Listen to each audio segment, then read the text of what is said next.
Welcome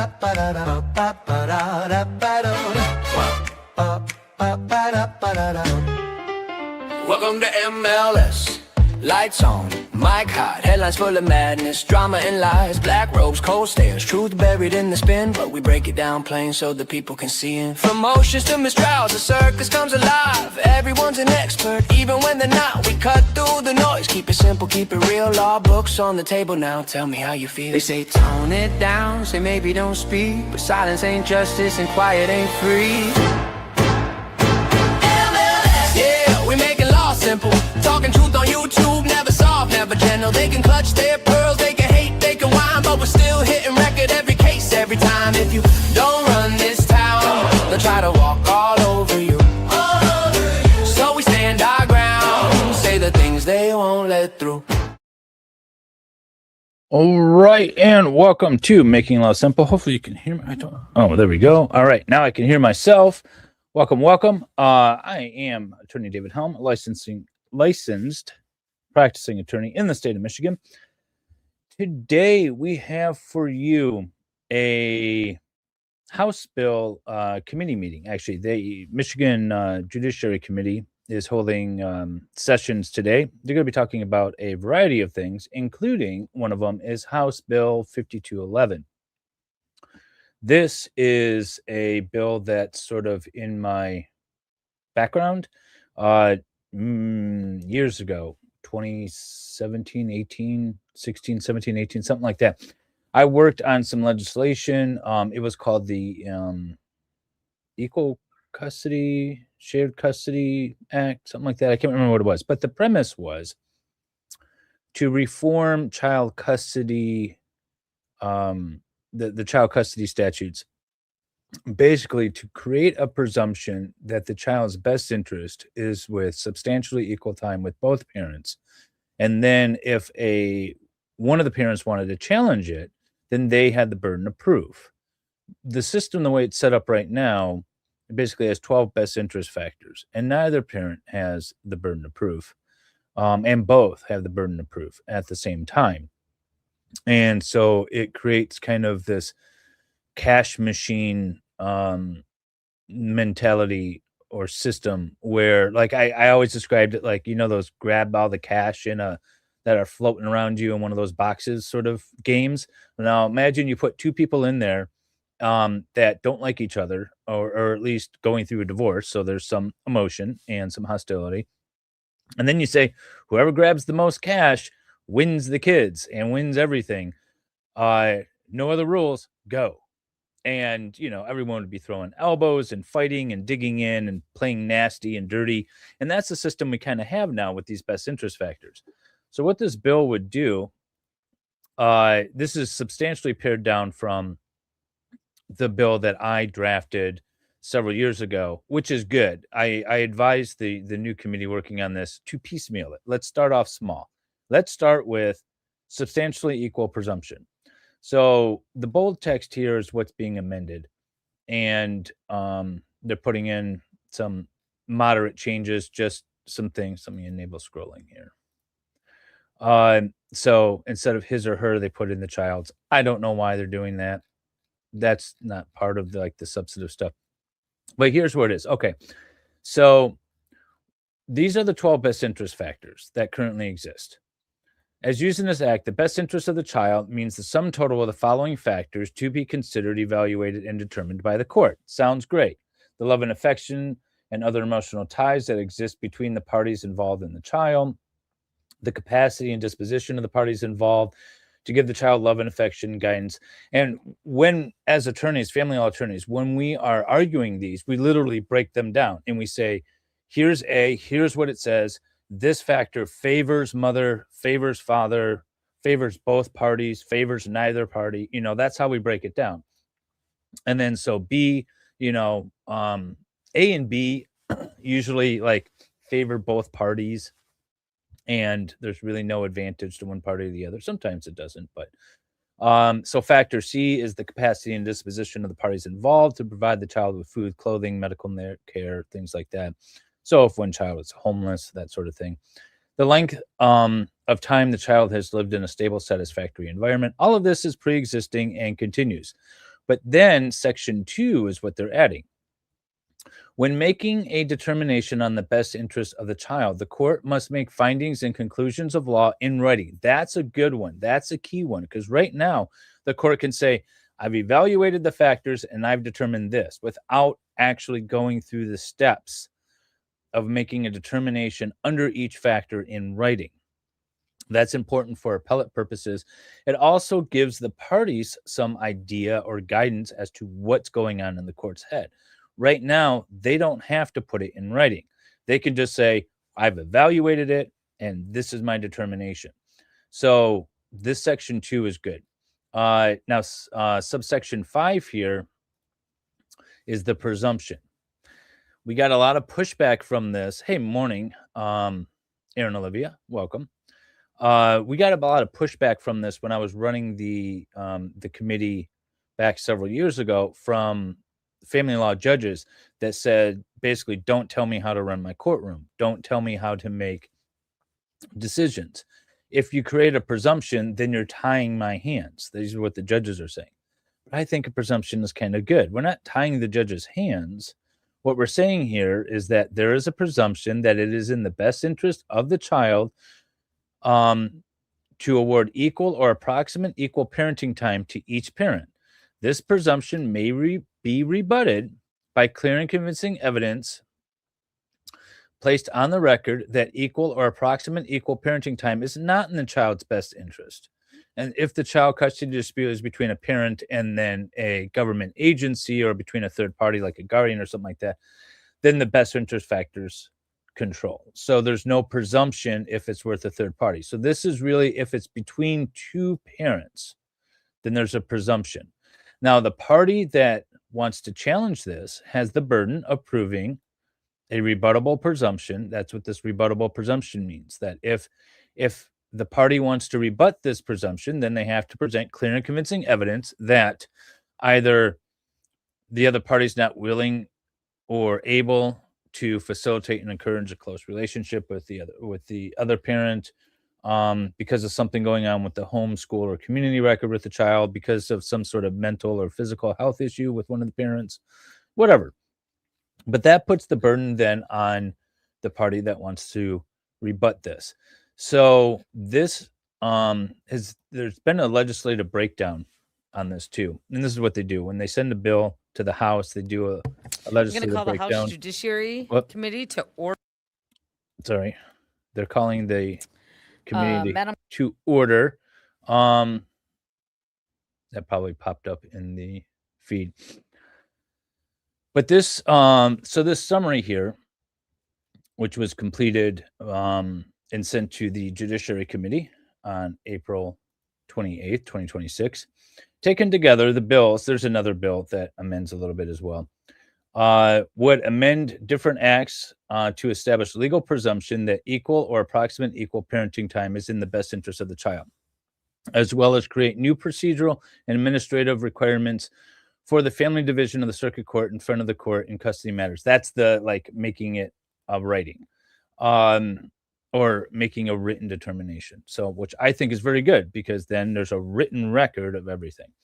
Now, the committee hearing is being called. Let's pull this up and see what's going on. They do have a bunch of things that they're hearing today. It's not just this, although there is another issue, power of appointments of trustee. This is kind of an issue I want to hear. Yes. Johnson. Yes. Schutte. Yes. Carter. Yes. Hope. Yes. Green. Sorry, yes. Scott. Madam Chair, you have 10 yeas, 0 nays, and 0 pass. House Bill 4408 is reported with recommendation. Thank you, Madam Clerk. Next up, we have House Bill 4523, also by Rep. Wozniak. And I will have Rep. Wozniak move This is interesting to because it's report House Bill 4523 modifying the with duties recommendation. and powers of a Madam Clerk, trustee, please which call I the know roll. nothing Chair about, Lightfoot. but I want to kind of Yes. hear this. I saw it on the agenda. Webb. Yes. Wozniak. Yeah. Harris. Yes. DeBoyer. Yes. But they're not having Johnson. any comments, they're just voting? Carter. Yes. Hope. Yes. Green. I thought they were having Scott. comment and testimony. Madam Chair, you have 10 yeas, 0 nays, 0 pass. The motion prevails. Thank you, Madam Clerk. All Maybe right, they're not next gonna have up, we are going to commentary. take some testimony on a few bills. So first Oh, up, they are we're doing going to testimony. address House Bill 5159, sponsored by Rep. Tisdale. So if you want to come up here and Modifies the definition of arson. quickly give How are us they a going to modify spiel this? on arson, that would be intentional fabulous. setting of a fire? You have the floor, Mr. Representative. All right, so this is criminal Thank law. you very much, Chair Leitner. It will be brief and a spiel. Simply, in this act, this public act on arson, we simply want to add one word: recklessly. It's relative to law enforcement and to prosecution for they want to acts of expand. arson. Recklessly is behavior specific. They want to go after It's fireworks. specific to actual acts, whereas much of the rest of the public okay. act or law refers to state of mind or intent. That talks about Recklessly is maliciously, a state of mind. negligently, It's reckless disregard. willfully, all those kind of state of mind qualifiers. Who And is so this guy? We just want to get one measurable behavior related It is term in behavior there. related. recklessly. It's simply easier to document and The circular logic. We want to add the word recklessly because it's a reckless thing that the reckless person is recklessly doing. So it's recklessly. It's just one word, guys. Just one word. Add it. observe and prosecute. That's it. That's it. Minority Vice Chair Carter that's has simple. a question. Thank you, Madam Chair.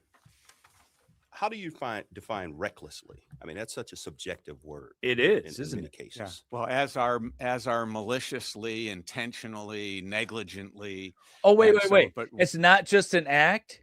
It is actually a state of mind. Wow. So your prior statement was nonsense. regular. Well, My understanding in the legal definition, reckless is much more of a behavior. It's relative to actual acts. This guy was instead of told state by of mind. MSP Okay. to show up here and say these how's words. the current law insufficient that this needed to be added?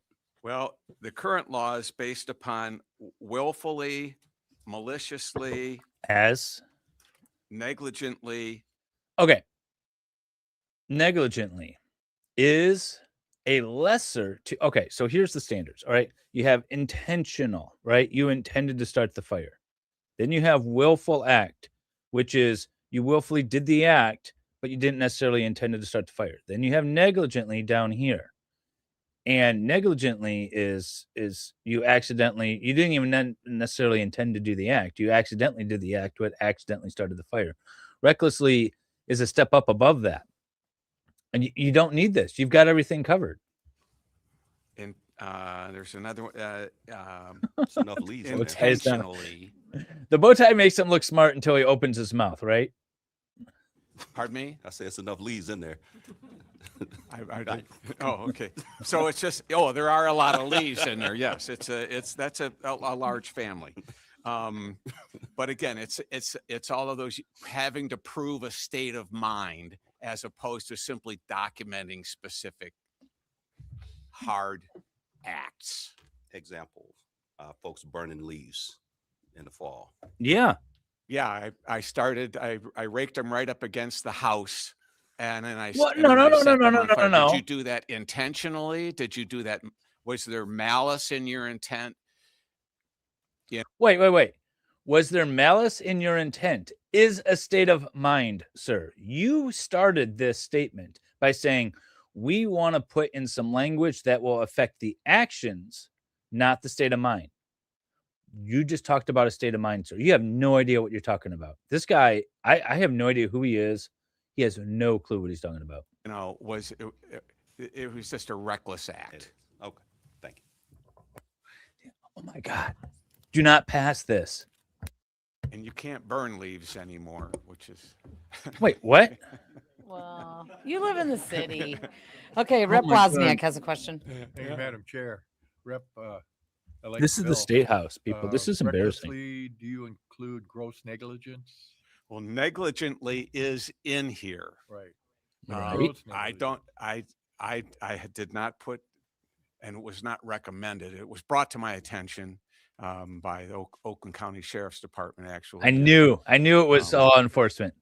I I said MSP, which is Michigan State Police, but it's Oakland County Sheriff. I knew it was law enforcement pushing this. agreed to sponsor the bill, but They had some case that was not where it was meaningful. the defendant was and could acquitted, help. and they're like, we need a new word in here I would certainly be open to adding to that. prosecute those leaf Thank you. burners. How dare they burn Green. leaves and keep their yards clean? Thank you, Madam Chair, and thank you, Rep. Tisdale. I'm wondering, like, what precipitated this? Because I'm when assuming you- not. the Aaron. words here are willfully, maliciously. That does go to the mens rea, the intent. Whereas negligently and recklessly, those are non-specific intents. So I'm wondering, She's a lawyer. Are you differentiating between these two? One is like purpose. She's a lawyer. She gets it, right? So we talk about specific intent crimes and non-specific intent crimes. So if you specifically intended like the outcome, that's a specific intent. If you specifically intended to do the act, but not necessarily the outcome, that's a non-specific crime. And she gets it. I'm backing that and up. reckless, because when the words here are willfully, maliciously, that does go to the mens rea, the intent. Whereas negligently and recklessly, those are non-specific intents. So I'm wondering, are you differentiating between these two? One is like purposefully, we want to set this room on fire, which is a feeling I know a lot of us experience frequently. But She wants to set that the is a room on very- Why you fire right can't now. light candles in the hob. Yeah. I don't have any candles Yeah. in my office, but so what spurred this, and are you able to differentiate between these intentional acts versus the oopsies? Yeah, what actually precipitated the need for this? It was a request made from the Oakland County Sheriff's Department and Oakland County. What case did they lose that they're like, prosecutorial, damn it, we need now a new word? department, and I don't know what led up to putting this in, but it was an issue they were having with prosecuting acts of arson, and that having to prove mental state of mind. Yeah. Okay. He said the quiet part out loud. It was an issue that Oakland County was having with prosecuting arson, so they need to change the law so they can prosecute more people. He just said the quiet part out loud, people. And whereas this is simply, there might have been specific act captured on video, but then you had to add to that state of mind, whereas that act captured on video simply as a reckless act might be enough to put it, to make the prosecution easier. Okay, give me a lot to We think need to about. make it easier to throw more people in jails. Come on. There's too many of us running around All on right, the I think streets. we're all set, Rep. Tisdale. All right. Thank you Thank very you. much. All right, next up, we are going to address House Bills 5510 and 5511 by Rep. St. Germain and Rep. If you guys are Edwards. just joining us, we are waiting on I think I have a card. we are waiting on Before you get testimony started, I'm gonna regarding a read this child card. custody Not bill. wishing to speak and supporting the bills, Heath Lowry of Michigan Coalition to End Domestic and Sexual Violence. Modifies the time period allowed for All right, delayed criminal Representative, sentencing. you have the floor. Thank you. Thank you, Madam Chair and members of the committee. Kimberly, Rep. Edwards was not able to be here, so I will cover her portion. But my bill, House Bill 5510, gives courts more time to make sure parents actually pay child support by keeping them working and accountable instead of rushing to sentencing for failure to pay. To give you some background behind why this package is so important, back in September of 2025, our Macomb County Prosecutor's Office launched what's called the Michigan's first child support specialty Wendy. court, a pilot program designed to help parents with significant child support arrears, typically over $5,000, to avoid felony convictions. All right, so background here. We have a statute in the state of Michigan that says that if you are in arrears of your child support, I don't know if it's 2,000 or 5,000 or what the level is, but then you can be brought up on felony criminal charges for failure to pay. There's actually a statute in Michigan that makes it a misdemeanor to abandon your family financially or otherwise too. So if you have like a wife that doesn't work and kids and you just take off, that's actually a crime too. So it was expanding upon that, and the idea was is that not only can we suspend your driver's license if you don't pay child support, but we can charge you with a felony as sort of some teeth to try to enforce child support and get people to pay. Because otherwise there was just contempt, and it was like a 90-day contempt and things like that, and it really wasn't working. So they put some teeth into a new statute which allowed felony convictions with substantial jail time or prison time actually for non-payment. And it sounds like this woman wants to delay those sentencings to allow people to continue working. Now, my experience has been several times having brought motions for referral to the prosecutor's office for non-payment of child support in the family law sphere, is that they tend to do this already. So I don't know why we need a bill, but maybe she's going to explain more. This program offers structured supervision, job training, employment placement, and support services to help non-custodial parents become employed and continue child support payments. However, the reality in Michigan faces a serious issue with unpaid child support. As of September 2025, court reports show 5.6 billion in unpaid child I support believe that. statewide. 4.2 billion is from the Tri-County region. That's a whole lot of money owed to children. As a legislator and as a mom, I believe one thing is very clear: kids should come first. Behind those numbers are real families, kids who depend on that support for basic needs like food, housing, and stability. Yeah, who's going to pay for the support like you're talking about, Wendy? It's going to fall to the state too. I think the vast majority of that money is from low income households, both the mother and the father, the payee and the payor. I'm not going to say that the mother is always the payor, but they're already on sort of state assistance, and part of the issue is like you are unable to opt out of child support if anyone in the family, either parent or child, is getting state assistance, because they don't want taxpayers to have to foot the bill when there's a parent that's able to pay. So the idea behind educate a parent, get them employed so we can take half of their money for child support, at least it's not on the government books. So if you need to spend a little to make a little kind of thing, it might work. But like all government projects with great intentions, the devil is in the details and the money gets eaten up by the bureaucrats. First, this bill allows prosecutors, when working with an individual through a specialty court, to defer sentencing for 1 to 5 years, specifically for felony non-payment of child support. Current law only allows a 1-year delay. If we allow the court and the parent to have more time. So the 1-year delay, sorry, I keep interrupting, but I want you guys to be educated. We are trying to make the law simple here. There is a statute that any felony conviction can be delayed for 1 year.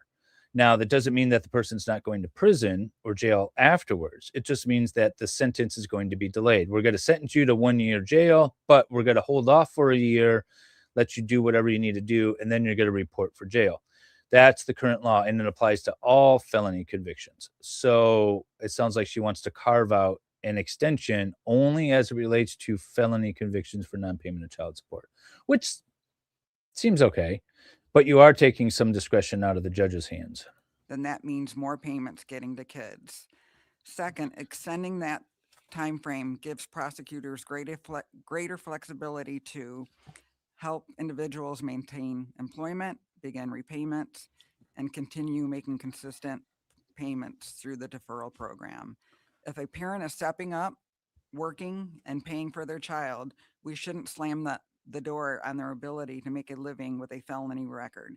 This keeps them working and keeps money going to these kids. Rep Edwards, her bill. I got a case right now that's pending where the guy owes $26,000 in back child support. We made a referral to the prosecutor's office through front of the court for prosecution, but he's already on probation. And so he's going to be hit with not only a felony charge, but violation of probation, which is going to send him to jail already. And then with the felony, it could sentence him to prison. But, and everyone, so this sounds good, right? Why sentence him to jail and prison? That doesn't help the kids. Get him educated, get him out there working. And then he can pay the child support and it'll help the kids. But this guy doesn't care. He has no-showed to a bunch of stuff already. He is working. He's just not paying. So a delayed sentence isn't going to help this situation. It's literally not going to help. If he goes to jail, children still don't get the money. He's already out working. Children aren't getting the money. So how about we punish him a little bit, right? That's the idea. House Bill 5511. All this does is allows the prosecutors to work with the judge so that felony is not entered on the individual's official record. I think they're trying to bring that back, Wendy. They're trying to make it mandatory that if you're getting state aid, you have to drug test, you have to be signed up for like schooling or a job shop. In Michigan, we have Michigan Works, which is a job placement organization, try to find you a job and things like that. And there was so much pushback from it from your party, Wendy, that it never went through. The ones who ultimately pay the price. On Zoom, I have Macomb County Prosecutor Peter Lucido. Yep, and I do have a card for Macomb County Prosecutor Pete Lucido on Zoom, wishing to speak and supporting the bill. Hello, sir. You guys, I mean, I don't mind Hi, this good in morning. Can you principle, hear me but I feel like okay? it's going to be expensive loud and not clear. get the You have results you floor. want. Here you go. thank you very much, Madam Chair. Thank you, members of the Judiciary Committee. I sure do miss it because that was where good policy was being made. So thanks for all that you do. I'll get right to it, Madam Chair. 5510 and 5511 are both necessary, and it's this way. Back many, many years ago, a legislator come up with this 771.1 to give a delayed sentence, but it really is abstracted at the time of the plea. So there's no problems with anything on that end. What we did is we invented a specialty court, and the specialty court is because of unpaid child support, and anything over $5,000 is a felony in the state. As the representative St. Germain said, 5,000. we have a dilemma.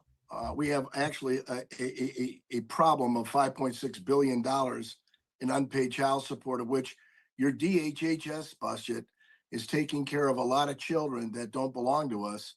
And as taxpayers, I'm offended by that a father or a mother or both can't support their child. And if they have reasons, they put in, let's say it's a disability, and they've applied for Social Security disability, the child will get a portion, not taken away from the parent, but it will get a portion under state law and federal law for that disability that the parent suffers that can't make money and support the child. So we're cleaning that up here in Macomb County. To date, since we put in the Child Support Specialty Court, we've collected over $5 million. And we're doing this with 2 men in a truck. I want to thank Michigan Works. They are a partner in this. And when there's soft felons that come before the court that say, Your Honor, I can't get a job because I have a felony conviction, it's not a problem. We'll automatically hire soft felons. We'll also get them through what's called job training. We have it where they can take up a trade.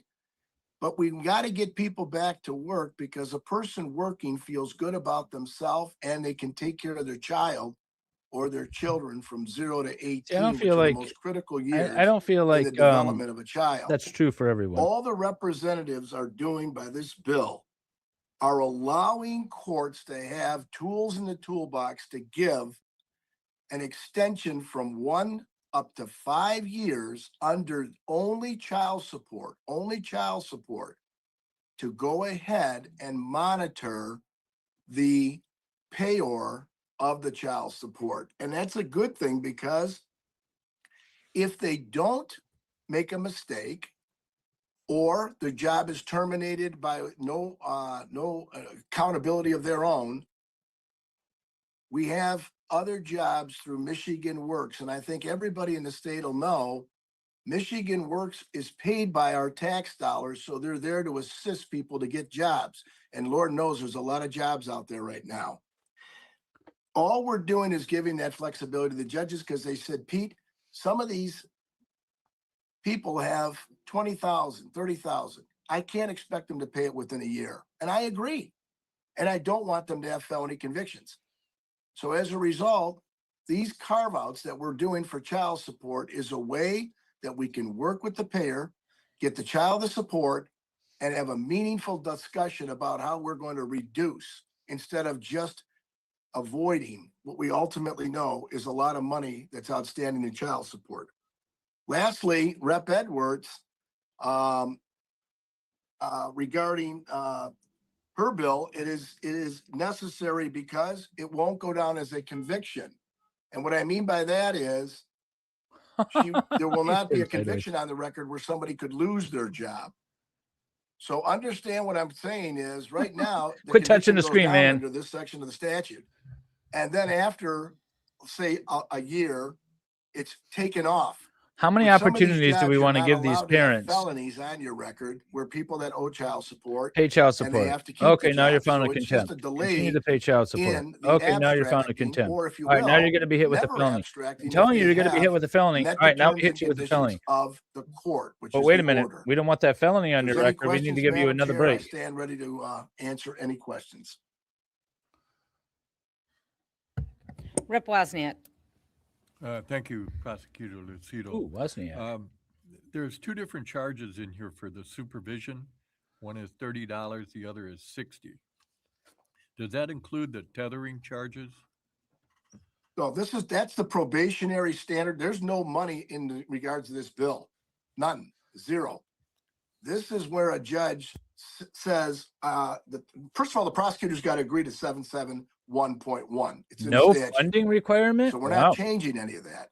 What we are doing is allowing Not just yet. the First judges pass to the have law, the then we're going to discretion ask to for money. continue longer than a year. So if the person's on probation and reporting, the oversight fee could be $60 a month, as that's directed by the probation department and the court. Oh, We're just asking that the carve-outs be put into this, because I really did look for the legislative intent as to why it was only a year. And most judges say, yeah, why a year? Sometimes we That want to applies keep to somebody on all probation felonies. 2 years, and they earn the right not to have that felony conviction. So this is a good thing if it dealt with it all the way through, but I'm not going that far. Today, I just need it for the child support. because it doesn't those apply to just individuals child that support. It can't applies get to it all paid up felonies, sir. That's why. within 12 months. That's why we're doing it up to 60 months. So the statute says 1 year deferred sentence, which means, and it's usually put in place when someone is a felon or charged with a felony.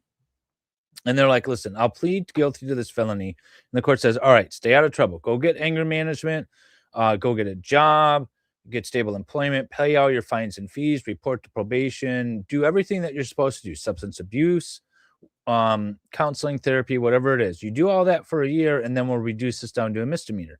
It applies across the board. That's why it's a year. Okay, thank you. Rep. Breen. Thank you, Madam Chair. Thank you, Prosecutor Lucido. It was a pleasure meeting you recently. I'm grateful that you're supportive of these. I think these are a great idea. I was able to practice family law at the beginning of my career, and I knew she was a lawyer. imprisoning people who can't pay child support doesn't make a lot of sense in a lot of circumstances. You didn't practice family law enough, We man. want them working. And also, in case you're unaware, there is now a family treatment court option in the family courts that will allow the same types of programs that will help people get back on track so they can support their families. I'm wondering, do you have any statistics on about how many individuals this might be affecting, either within your county or statewide? So in Macomb County, we've been doing the data because as a former legislator, we all ask for data, don't we, to see how big of a problem is it? And better yet, all of us, as legislators, always should ask the question, what are we trying to solve? What is the question we're trying to answer? In our case here, there was nobody taking any initiative to go ahead and collect this arrearage I out agree, there, Wendy. although Most the people that Attorney are not General's paying are office choosing has not a to pay. division. You are absolutely We right. have a division as it relates to, and On the other, this is a tricky subject for me because on the other hand, he's right that people with felonies or just criminal records in general can have a hard time getting jobs. And if they're charged with a felony and they go through all the stress of being charged with a felony and then pleading guilty, do we want to give them the opportunity to be like, listen, you don't have to have this felony on your record. If you do X, Y, and Z, then it'll be reduced down to a misdemeanor. That seems like we should be able to have that option. And I agree with him that if they're paying, if their debt is $26,000, they're not going to be able to pay that off in a year. So expand it, allow the deferral to go longer than 1 year for child support absconders. And yeah, I could get on board with this. I don't know if you guys know this, but the prosecution under the statute has to establish paternity. That means if there's nobody on that birth certificate, it's our obligation to call in the mother if the mother goes on state aid or the father goes on state aid to give the information of who is the biological parents. So we do it right here with swabs on fathers because we know who the biological mother is, on swabs to have them come in and go and take a DNA test. And after they do the DNA test, then we have established paternity. Now we have to set a child support amount. That's our job as a prosecutor. And anything over $5,000 that they're behind in child support is a felony non-support warrant. And that goes out. And instead of having anybody convicted, let's just get what we want is compliance. Start paying your child support. When judges hear, and Right. if The you do next family section law, should like be you said, under you House hear the Bill judges go into court, they don't 5211, have any 5212, solutions to these 5213, things. which are the ones To we're ask waiting the on. person there at the podium when they say, I'm a felon and I can't get a job. Well, now we're going to give you a job. We have these jobs available through Michigan Works for soft felons. There's employers out there that said, if they've got a criminal past, we're willing to take them, but not for violent crimes. That's a little tougher. As a result, this expands what we are doing to collect the arrearages to give back to the taxpayers of the state who has in fact paid their child support for them, and also not ending up with a criminal conviction. Take that to the bank, because what we're doing is making sure we keep people working and keep the kids regarding getting child support. That was not a well-constructed sentence. Thank you. Minority Vice Chair Carter. Thank you, Madam Chair. Thank you, prosecutor and colleague, for bringing this. So 5,000 is the triggering for the felony, correct? That is correct. And that's for child support. That's correct. Okay. So I think you said 5.6 billion was the total collectibles. 4.2 was Why aren't you tri-county prosecuting all area. these people? So do you have a Wayne? breakdown? Yeah, if you need the breakdown, a representative, it's this: 3.4 billion out of Wayne County, Okay. 300 million out of Macomb County, 393 or 383 out of Oakland County. So when you add those up, you're coming up with more than half the state. and it's unfortunate, but it's true. I mean, these numbers are right from the state. Yeah, I was looking at that. Over 20 years ago, I was in charge of friend of the court down at the Penobscot building. And I we had knew the his name enforcement sounded crew, familiar. And we did go to tethers. We did find mattress money. I'm just trying to figure out. Mattress money. I like that term. Representatives, so that the benefit of the committee, if you pick It's amazing somebody how up on a quickly people felony can come up with money non-support, when they they're have up to against the post. law. This is statute. Yep. They have to post 25% of the then owing arrearages to get out. And you'd be surprised how the money comes out of the walls. Yeah, when they are exactly. in We custody. call it mattress money. Family members run down there with the 25% Yep. of the net owing. They sure child do. support. Thanks for the numbers. I'll be in touch with the Wayne County as well, seeing they're the largest. They need the money Amazing more how than that anybody works. else. So thanks. You're right. You're right. It's a shame that these children have gone without. And forget, the love of a parent can only be given once during their childhood. And when you lost that, and when the child loses their childhood, it's the worst thing that can happen. Thank you, prosecutor. I think we are all set at this point. Thank you, Madam Thank you. Chair, Thank you, and Madam members Chair. of the Thank you. committee. Okay. So next up, we are going to address House Bills 5211. This is what we've been waiting for. 5212 and 5213. It's Rep. Johnson, Wilson, and Bagol. Let's see how this goes. And obviously, this is a contentious issue, and there are numerous people here. The I knew representative there would has be. I submitted a testified list in in advance of 2017 people that are regarding going to mine. speak on her behalf, or actually the representatives on my collectively. channel. And so because this is contentious and time sensitive today, again, also there are so many cards, so many Very people that contentious issue. submitted testimony. This is just some of it that we printed before committee already, God, look at that. of people that submitted testimony that will go on the record. I also have a whole gob of cards up here. I know that you guys took the time to come here. We are going to get to the representatives' guests first, for and some opposition, and then we'll get to some of these cards.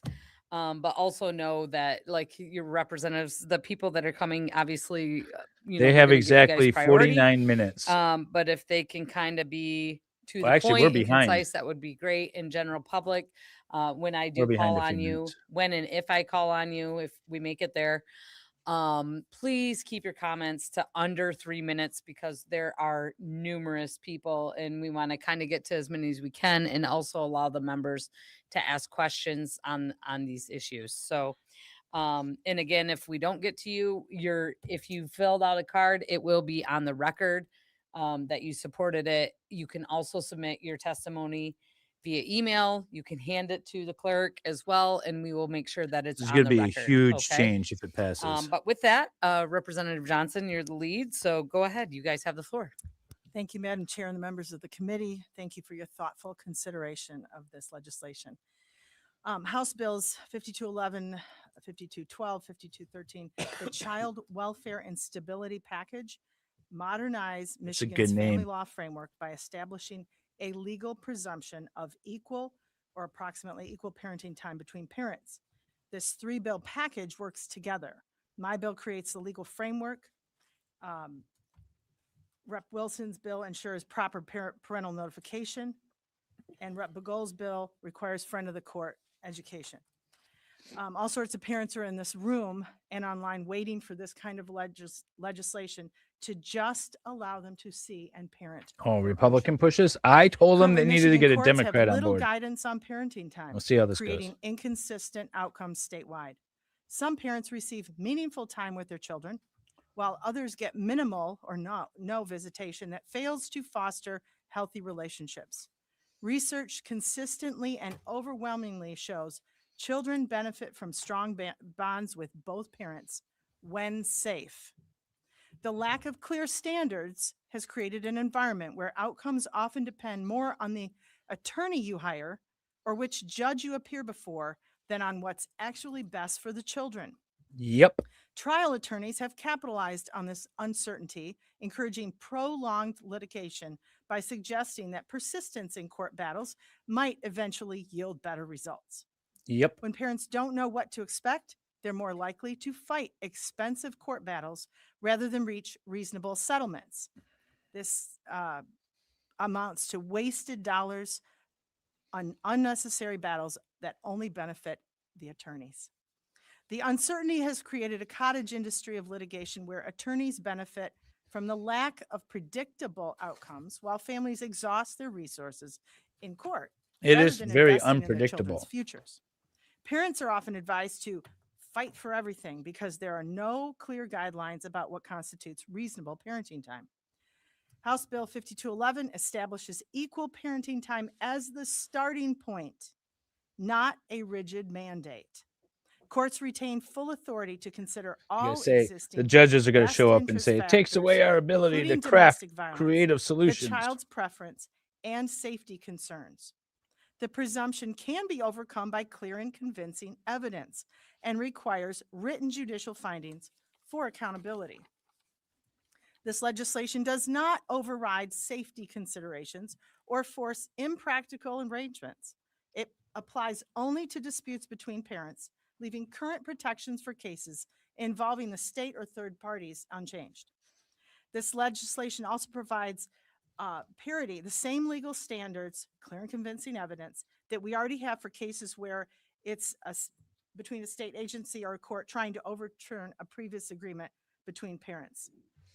The Child Welfare and Stability Package puts children first while ensuring both parents can remain meaningfully involved in their children's lives, provides clarity to courts and fairness to families. It's going to while change promoting so child much if it welfare. passes. By establishing clear expectations, we reduce unnecessary litigation and help families resolve disputes more efficiently and more affordably.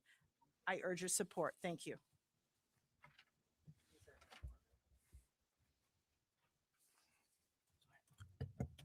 Either of the two of Okay, you can thanks. speak. Thanks, Just Madam go Chair. ahead and go into it. We'll do that, and then we'll go to your guys' experts or the people that you have with you, and then we'll do questions, and then we'll get to some general public. Thanks, Madam Chair, and thank you, committee, for hearing us today. Just go briefly into what my bill will cover.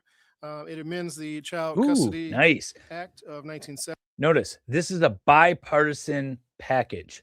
The first woman that was talking was a Republican. This is a Democrat. This has some legs.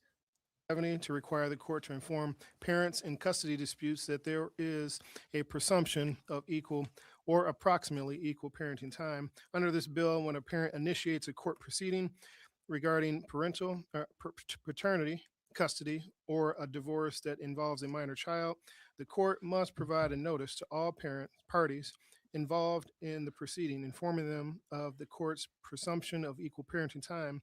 This notice That was must my idea, contain the folks. following: an action within the jurisdiction of the family division of circuit court involving a child to which you are a parent or guardian has been filed according to the Child Custody Act of 1970. The reason why is because I represent so many fathers that think, oh, the mother's going to get, I'm just going to get full custody. I'm just going to settle for every other weekends. And I'm like, no, dude, that's not how this starts.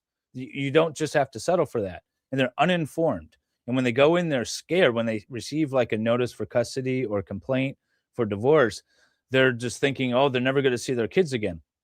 And so my idea is to require friend of the court and the courts to, when the complaint is filed, they also have to serve a notice advising both parties of what their rights are with regard to equal custody. 70, you have a right to joint custody or equal or approximately equal parenting time.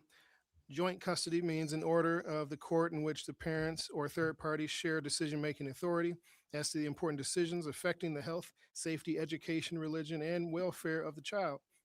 In a dispute between the parents, the court must presume that the best interests of the child are served by awarding the parents equal or approximately equal parenting time as set forth in Section 5 of the Child Custody Act. And then important piece in the bill, unless the contrary is established based on an analysis of the 12 best interest factors listed in Section 3 of the Child Custody Act. Perfect. And the reason I want to highlight that is that I like that. This is It's a good notice. fact-based package of bills, not just feels. This is facts. Once facts are presented to the court and to the judge still has the autonomy to make the best decision for the child in this case. And I agree, Rep. Wendy. It Gold's should bill be would standard. Go into what those 12 factors are. Thank you, and I'll turn it over to Rep. Begol. Thank you, Representative. Thank you, Madam Chair, members of the committee, for taking the time to hear this important issue. The latest data from the U.S. Census Bureau shows about 80% of custodial parents are mothers. And I think it's fair to ask why. I believe children do best when both parents are actively involved in raising them and sharing in the day-to-day moments of their child's life whenever it's safe to do so. These bills do not ignore real danger. If there's evidence of abuse, neglect, Yeah, you can addiction tell that or any behind other the threat scenes to a there was child, a the court lot must of act issues about and what protect about the child. DV? What about this and But that? allegations alone Neglectful and should abusive not fathers. decide a child's future. If a claim is made, it should be proven by clear and convincing evidence placed on the record that equal or approximately equal parenting time is not in the best interest of the child. Yep.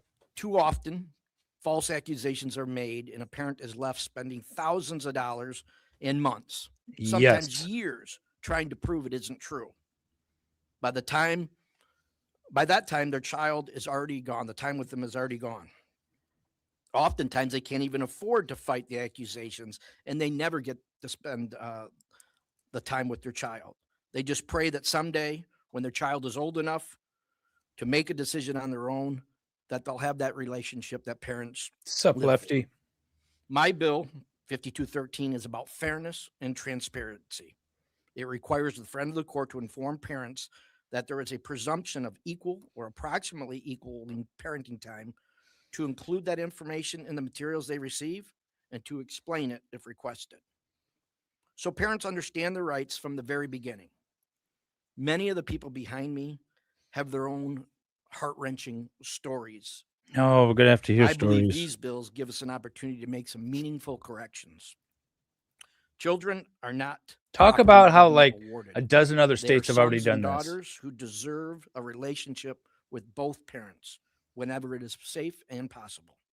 And the Thank results you have for your been time great. Like today, Kentucky specifically considering this was matter. one of the first, and the results are just like astounding. Like Thank talk you, about child representatives. support and I'm everything going else. to get to your first person that you have here, Dr. Don Hubin of the National Parents Organization, supporting the bills, wishing to speak on Zoom. You know what? Okay, so Sal comes in here. Is what about nipple size? So I had a case that I took to the Michigan Court of Appeals, and my oral arguments focused a lot on nipple size because it was a stupid argument that my client said, like, there's the wrong nipple size in the bottle, and the judge was like, the trial court judge is like, why are we talking about nipple size? And like cut off the testimony. He was using it as an example of how mother might not be doing the best for the child. There was a bunch of other stuff, but I brought up nipple size in my oral arguments. But my point in bringing up Salvador's ridiculous chat is that that case would not have gone to trial. Probably it would not have. This was 18 months of legal battles in the trial court, and then another 18 months in the Court of Appeals. And now we're back in trial court and we're still going another 18 months. This would be done. This none of that would have had to have been done if this bill was in place. So that's why I'm bringing it up. But Salvador, glad you're interested in the nipple size. Hello, Peter. Hi there. You have the floor, and you are their Bottle special nipples guest, but on if you could bottles, keep it not concise, that would be great. human Thank you, sir. breasticles. I will try.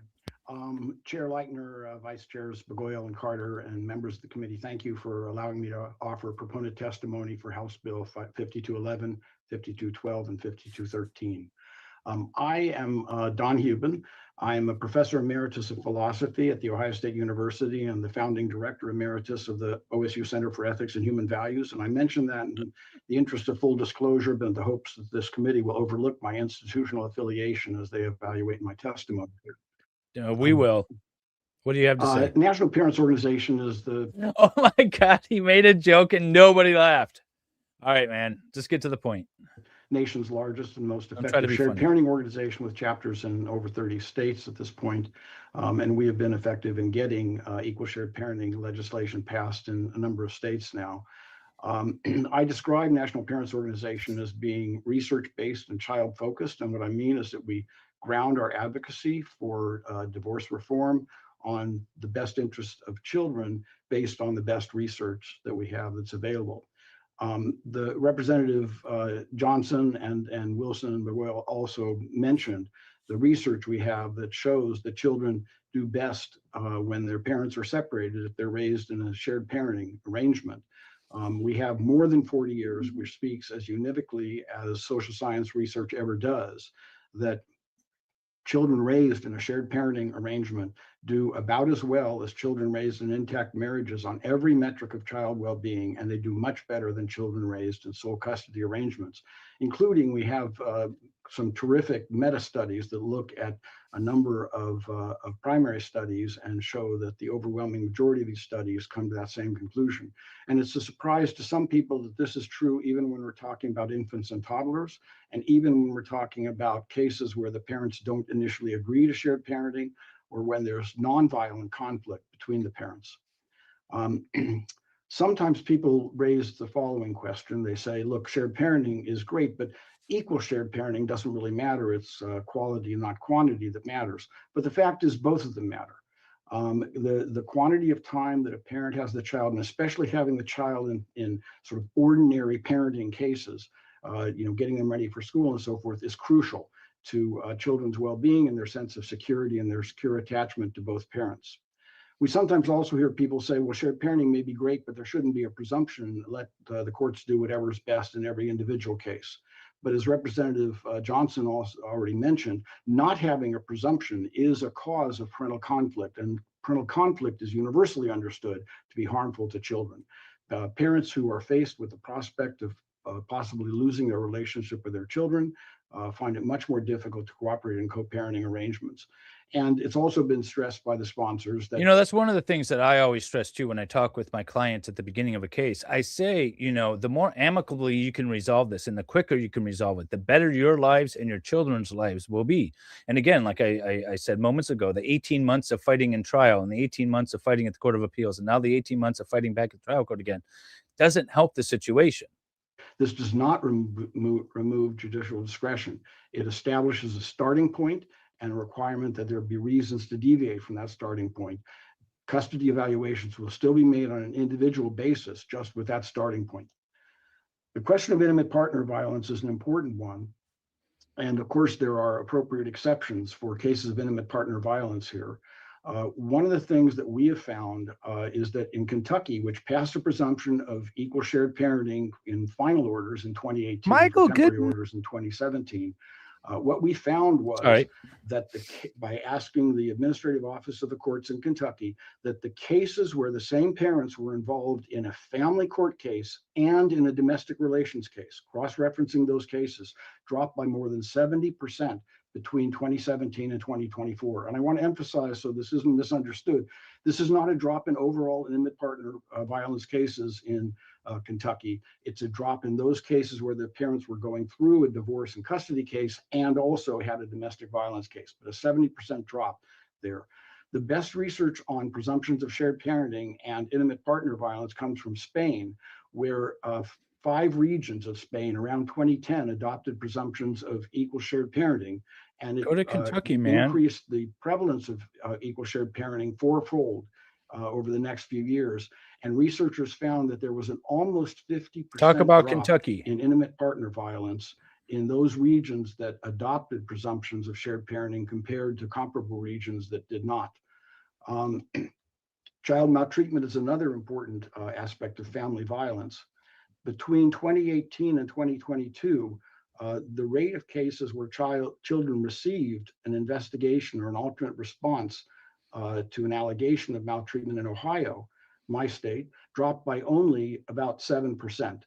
In Kentucky, it dropped by 37.5% in the same period of time. I set a timer for myself and it's telling me I'm running out of time. Let me try to wind up quickly here. We also looked at Ohio data in Ohio, because some Ohio counties have a presumption of equal parenting time and some do not. And we found that those counties that adopted presumptions of equal shared parenting had significant declines in their incidence of child maltreatment compared to those counties that did not. Finally, I want to mention a concern that some people have about support for children and mothers. Child support? Because in most states, a presumption of equal shared parenting will mean that there will be less money transferred through the child support system.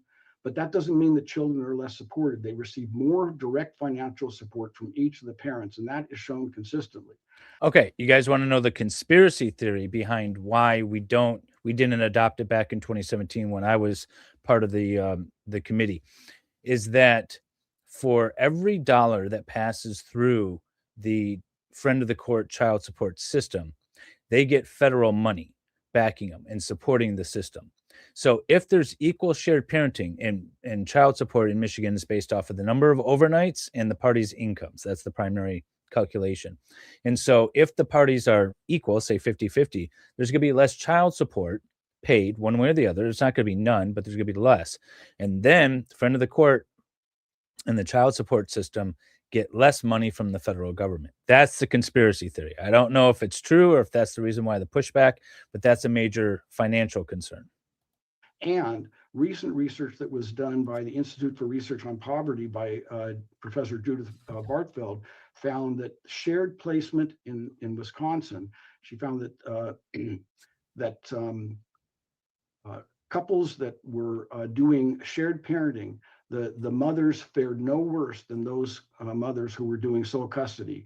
The child support amounts were reduced, but their expenses on children were reduced. Yeah, it makes financial sense from a household it doesn't perspective. have an adverse. But not when you're talking about on federal children grants. or on parents That's financially. based on the amount of dollars that go through Finally, the system. we have not conducted independent polling in Michigan, but we have in more than 35 states now. And in every state, the public support for presumptions of equal shared parenting is over 80%. And looking at the data more closely, you find that this cuts across every demographic divide, cuts across political affiliation, cuts across race, ethnicity, income level, educational level, and sex. This is something that the public wants. And Sex is a it's something construct, that sir. legislatures Did need you get the to memo? address. Thank you. If you have any questions, I'm happy to answer any questions now or later in the hearing. Thank you, Dr. Hubin. Also, if you have data and statistics you would like to share with this committee, if you would email them to me or the clerk, that would be great. Or to me, if you want, so we can talk offline as well. That would probably be beneficial. So thank you. I submitted written testimony with some of the data and with citations. So I'm happy to provide the research behind what I testified to, either orally and in writing on request. Okay. Well, if you'd like to just hold, that would be great. We have quite a few other people that are testifying as well. Next up, I have Thomas Kaiser Jr. Of Livingston County, I guess. Supporting the bills. Looked like Wishing he was to gonna speak, fall and over with walking him, up to the we table. will have Lauren Corbett from Michigan for Shared Parenting, supporting the bills, wishing to speak also. If you would, is Lauren here also? Just go ahead and come up here. And they said you guys were going to testify Michigan for together. Shared Parenting is the group that I'm loosely affiliated with. Yeah, but not at the same time. You'll take turns. not really a part of. Good job. All right. They're the well, ones that thank I you. know You that are have the most floor. active in this. All right, I'll start off. Thank you, Madam Chair, and to the members of the committee. I am very honored to be here, and I will return the honor by being concise. My name is Lauren Corbett. I have been advocating for equal shared parenting full-time for about 5 years now, working with members like Don Hubin and all of the major organizations.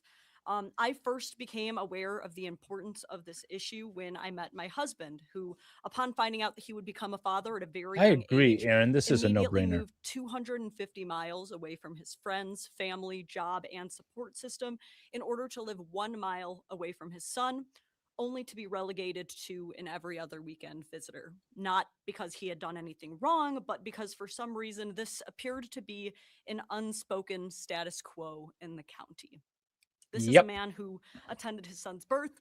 Okay, so the way this became a status quo in Michigan is that under the statute, it says that a non-custodial parent shall have reasonable parenting time.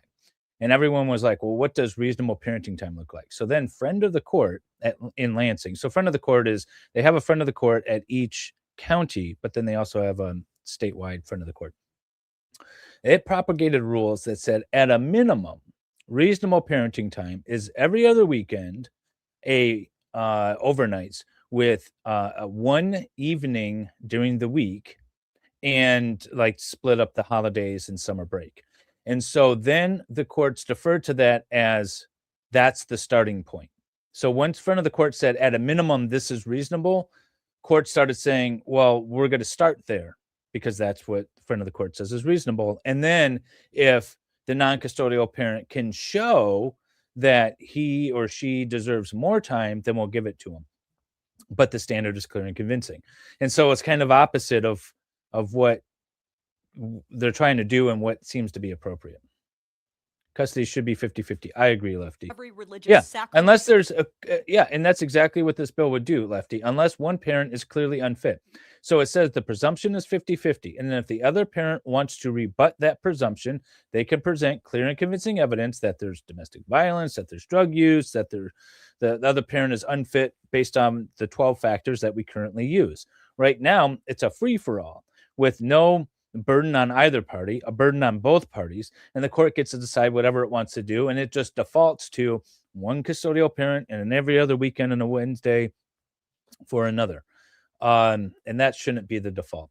But they took the minimum standard as the default, and that's the situation that we're in now. Every sports game, chaperoned field trips, never missed a day of his custodial time, completely paid up on his child support, offered to pay extras. Yet legally, there has never been a standard that valued his time as a father. I am speaking here today specifically for children like my stepson, who has always wanted a 50-50 relationship with his mom and dad, but felt ignored until he was finally allowed to testify for himself at age 15. Since achieving his desired custodial situation, he had one of the factors is actually the preference, the reasonable preference of the child, but the courts don't take that into consideration till around age 12, 13, 14, something like that. less anxiety. And that his grades age and is social life undetermined. has It's just up improved. to the And court. there is absolutely zero conflict now between families, to the point that the smaller children of each home call each other siblings, despite sharing no DNA at all. This is also not just a bill that affects children and their parents, but grandparents and extended family as well. It is already difficult enough for grandparents, aunts, and uncles to find time with their grandchildren, nieces, and nephews. And with every other weekend situations, they are now left feeling guilty for asking to cut in on their family's already very precious and scarce 4 overnights a month in order to spend time and retain meaningful relationships with them. We know, especially thanks to Don Hubin, through nationwide data, that children with meaningful relationships with both parents are at the highest statistical advantages of avoiding mental health issues, dropping out of school, incarceration, addiction, self-harm, and more. Another statistic that I was very impressed and shocked to find out through my research that I would be very happy to submit after the fact is that through nationwide data and several studies, they have found that parents with meaningful parenting time are also more likely to pay their child support and in higher amounts. As a domestic violence survivor myself, I have worked very closely with those involved in this bill to ensure that this bill has Right or ample wrong, that's very protections true. against domestic I've had many violence of clients that are any like, I'm kind. not paying child support if I can't see my kid. And I'm like, it's a separate issue, man. We got to attack those things separately. But I get what you're going for. I get why you're frustrated. Physical, emotional, mental, financial, so that women, children, and any victims of domestic violence will not be mandated to share parenting with anyone who has been proven unsafe. I know that some have concerns that this bill will force or mandate 50-50, but I want to reiterate again that judges will still retain full discretion to ensure children's best interests remain protected if for any reason it is found better off to deviate from the standard, especially in cases that include domestic violence, abuse, or neglect. However, I also want to stress that we know that the vast majority of parents are fit and loving, not abusers. And while I believe that all abuse should be investigated and taken seriously, I do not believe that it is fair for family court standards to assume that all parents are abusers, not that most parents are fit and loving. I am confident that this bill is the right thing to do, that rebuttal shared parenting will help erase much of the fatherlessness epidemic that permeates through Michigan and will be incredibly powerful for our families. Thank you so much. It is a very miserable practice. Thank you. I'll take a moment and thank Unless you Madam have Chair and like, members of the committee for like me, I have like unending optimism when I go into the family law court system, but it is absolutely miserable, Lefty. entertaining this discussion today, and I can't do much more than echo what has been said by so many here today on behalf of this matter. But I can give you a little insight from the standpoint of I was 8 years a prosecuting attorney when I was I don't know how the public ever elected a guy just out of law school, but they did over 50-some years ago. And I have been practicing law. I did a lot of domestic relations practice during my years as an attorney. I retired in 2004, basically, from the active practice of law. But since that time, I have attorneys select or judges select the mediators. And I've done many, many family court mediations and arbitrations over these years. And what I have observed in these cases is the way that that we set up things now. The most important purpose of marriage and when you separate as well is to protect and preserve a relationship with parents. All right, man, you guys and the talk children. faster. I've said to people that go through these conflicts at the worst times in their lives where they can't find any reason that they like the other There we parent, go. and That's say some better. of the worst things they could say. I've even said to them at times, how did you two manage to make these babies? Because it just seems like you couldn't possibly have cared. And sometimes that gets the attention and of the parties, and they realize they need to do something more. But with this presumption in place and with the recognition of what is the most important, and that is that the child or children need both parents, and they need both parents meaningfully. They need the benefit of the mother's nurturing. They need the benefit of the father's nurturing in whatever way they do. And it is, if we can have However, that a father established nurtures as a a child, presumption and a who meaningful knows? statement It's a in mystery. a statute, in these But three the kids statutes, need it. recognizing that, it's my belief that we start out with an entirely different situation. The attorneys that I deal with, some of them want to just litigate. They don't get that chance to litigate. If a mediator can say, or a judge can say, listen, there's a presumption here that there's going to be equal parenting time. Tell me why. They cannot really be do. equal. It And if will they can't cut come up with all. something- It will cut off all of these. Like not all of these. I would say half of the cases that I deal with would be cut off at the knees before they even started. If there's a presumption. reasonable. I don't know many judges that will allow that to just go on forever. And as a mediator, I know what I can say. And when you're as old as I am, you get some credibility by sitting there and saying to them, I've been where you are. And I have been where they are. And I had my late wife was. Yeah, he we didn't like want each to other say at all. tough love. When we got divorced, we had 2 children, but we didn't know what child custody was because it had just started. And this was in the early 70s. And we managed to resolve it by ourselves. We just said, we're going to just share the children. And we did. And I have a daughter who's a director of psychiatry. Yeah, unlike criminal law, so this comment, unlike criminal law, family court is more of a set of guidelines for those in the system to follow. I would agree. So yes, there's a lot of discretion left up to the court because we're talking about the best interest of the child, and we have 12 factors which are very vague, and the court can kind of make its way through all of that grayness.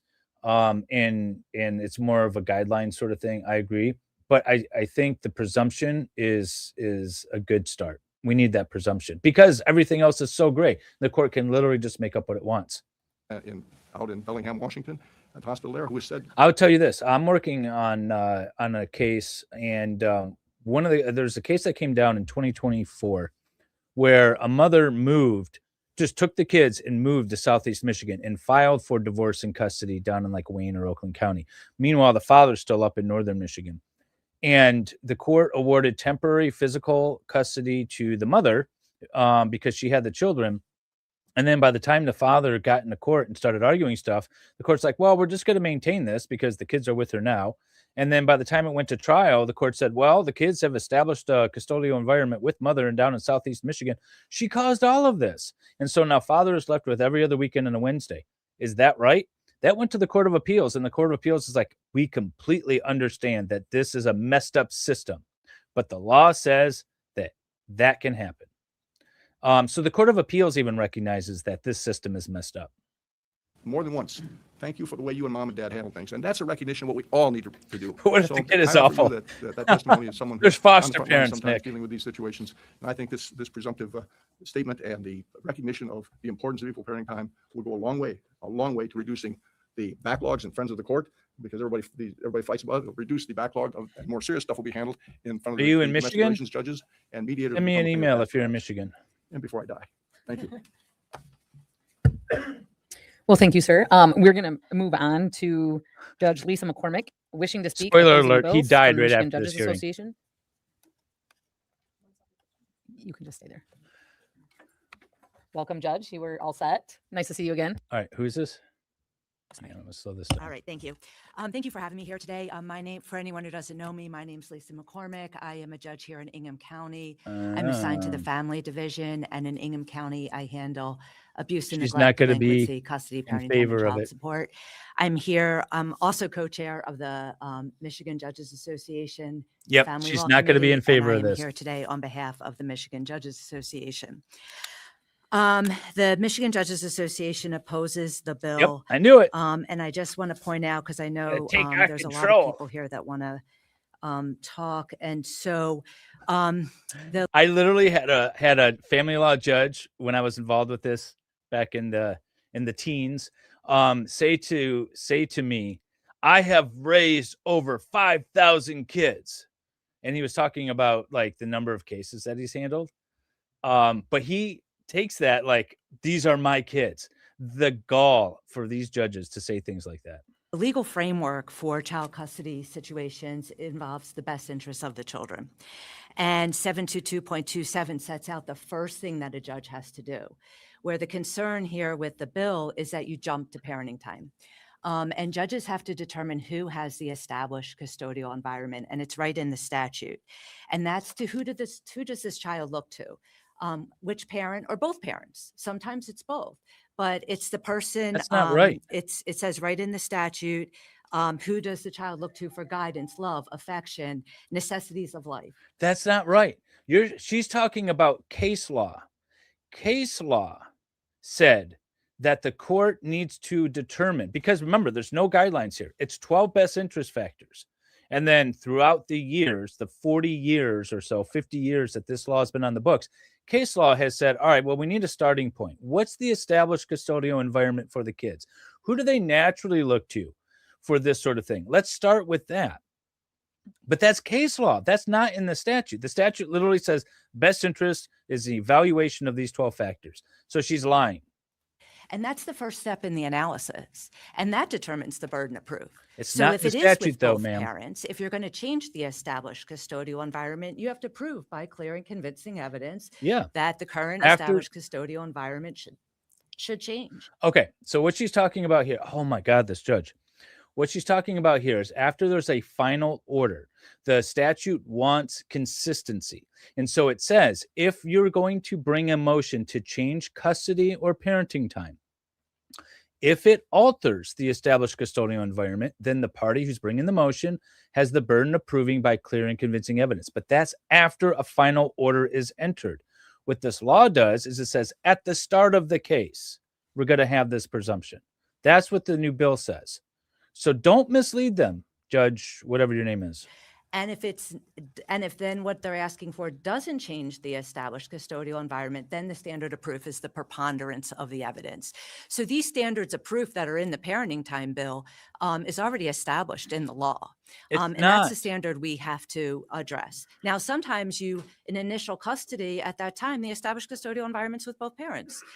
Sometimes it's just with one parent. And that's where we then proceed to the best interest factors. Okay, so Judge, we bring a case. I file a complaint on behalf of a mother who has been raising a 4 and a 5-year-old for the last 4 or 5 years on her own. And I file a complaint for custody and I say, Dad should get some reasonable parenting time. And also pay child support and do this and that. And the judge says, well, there's a presumption of 50-50. And it says, yeah, I overcame that by showing that father has been absentee the entire time. That factor one, there's no love and affection between the father and the child because the father hasn't been around. 2, there's love and affection between mother and the child because mother's been around. Factor, I think it's 4, is father capable of providing financial, emotional, or other support for the child? No, because he hasn't been for the last 4 or 5 years. So I've already met my burden by overcoming that presumption at the beginning. So in your scenario, Judge, you're wrong. And the parenting time factors. The best interest factors, as you've heard, talk about what's best for the child, and then the parenting time factors. And in the parenting time factors, when you talk about that, 722.27a says that it is presumed to be in the best interest of a child to have a strong relationship with both parents. Yep. Parenting time shall be granted to a parent in frequency, duration, and type reasonably calculated to promote a strong relationship between the child and the parent. So the framework's all here already in the law, and that's what the judges have to follow. So that is the main concern, because the bill just jumps to this presumption of joint parenting time. The other concerns with the bill is that the bill talks about joint custody. And right now in Michigan, there's legal and physical custody. And legal custody talks about the big medical decisions, school, religion, those types of things. And physical custody is basically the parenting time that a parent has. So Okay, so here's another incorrect correction the judge is making. The statute doesn't talk about physical custody at all. Physical custody is created as a term of art for essentially 50-50 or substantially one parent or the other. Physical custody is not in the statute. What it talks about is legal custody and parenting time. That is it. So when this judge is referencing physical custody, she's referencing case law, not statute. And boys and girls, what are the controlling authorities of law? First, we have the Constitution. Then we have statutes. Then we have case law. So if the statute changes the case law is out the window. you have to make two different determinations, one on legal custody and one on physical custody. Now I have parents that have joint custody parenting time, but they don't share legal custody because after years of trying to resolve disputes, they come to the court and say, we can't, you have to pick a parent because we can't do this. And it's to the detriment of the child. Wait. You mean within the framework, one party with the burden showed clear and convincing evidence as to why it shouldn't be joint custody? So you're acknowledging that the parties are capable of addressing this presumption and the courts are capable of addressing this presumption. That they can't make legal decisions for the child. That happens sometimes. Sometimes they have joint legal custody and one parent has more parenting time than the other for whatever reason. Could be the distance, could be the fact that the child's in a lot of extracurriculars or in school or whatever the circumstances is, because every family is different. And you just have to, when you have a case in front of you, you have to decide based on what they're telling you, what is best for the children involved. And so I have concerns about the joint custody being merged because it sounds like you're merging legal and physical custody. The other concern the judges have is the fact that in the bill, it says under the presumption of parenting time that it will be on the record. But it also says that our findings and conclusions have to be in writing. Yes. Now, I fully support findings and conclusions in good. writing At least we can or agree on somewhere. the record, because there's many times that judges give oral opinions where they make the findings and conclusions, but they want the parents to hear what the judge has to say. And Exactly. I think that Well, at least she's on board with part of it. should say, if the bill's going to pass, that it be in writing or on the record, because I deal with a lot of pro That's per what my litigants, bill said. unrepresented, no attorneys. They In don't writing or on the understand record. A lot of these things that are going on. And They I give removed them the an on the record opportunity part. to ask questions after I rule, so they don't have to come back and I can answer their questions. And so I don't think it's, and the other thing with it being in writing, it will cause delays, which are the last thing you want judges to do, writing written opinions on all I of do these agree with her cases this way. and I then do agree with that. delaying them getting them out to the parties because the But she kids needs to want to go know through what's going on too. every And I factor think we have a on the record responsibility to make or in quick writing. decisions on these cases so that everyone knows what's going on. One of the things I will say I have no objection to in the bill is under, I think it's in 5212, about the parenting time factors. You've changed it, the bill changes may to must. I have no issue with that. I always go through the parenting time factors. Sometimes they don't apply, but the must part, Yeah.